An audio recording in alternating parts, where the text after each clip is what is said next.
Por duas razões.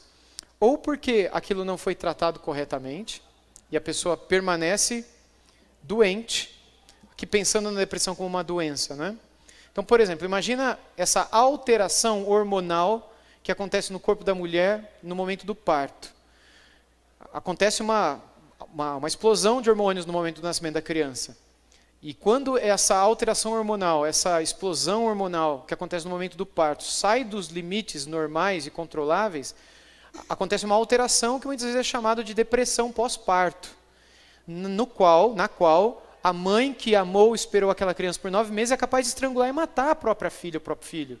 Não porque ela é má, ruim, porque o pecado dela levou aquela, mas porque essas alterações físicas fizeram com que ela chegasse a ter picos de alucinação, onde nesses picos ela foi capaz de matar o próprio filho. E quando os hormônios voltam ao normal, ela é capaz de tirar a própria vida, ciente do que fez com o próprio filho.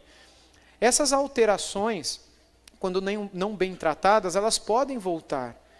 E elas podem ser resolvidas quando se resolve aquilo que falta. Se é uma alteração hormonal, por exemplo, uma recomposição, uma reposição hormonal. Se é questão vitamínica, que também pode trazer depressão, uma recomposição vitamínica, uma reposição vitamínica.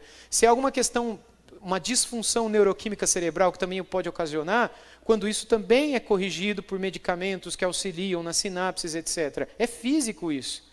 E acontece a medicação, acabou a depressão da pessoa. Isso pode voltar, como qualquer doença pode voltar na vida de qualquer pessoa. Agora, o outro lado é quando a depressão é um pecado, ela é causada por um pecado, uma culpa não confessada, um perdão que não é liberado, uma raiz de amargura que é nutrida. E muitas vezes a pessoa experimenta momentos de alívio, de paz, mas porque ela não resolveu aquele pecado no coração diante de Deus, aquilo vai voltar e vai incomodar, e vai ficar na mente da pessoa, até que ela perdoe, até que ela resolva, até que ela creia, até que ela busque. Então depende da origem da depressão. A depressão pode ser física e deve ser tratado fisicamente com medicação, embora tenha que ter um acompanhamento pastoral junto, porque a gente não é só físico, né? Mesmo que a pessoa estiver no médico tomando remédio, o pastor tem que estar junto, acompanhando a vida espiritual daquela pessoa, enquanto o médico trata do corpo. Por outro lado, se é um pecado, não adianta a pessoa nem tomar remédio.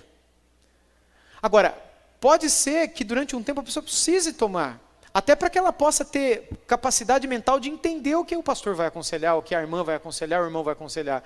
Porque naquela alteração você vai falar da Bíblia, a pessoa vai estar em Vênus, em Júpiter, ela não vai entender nada.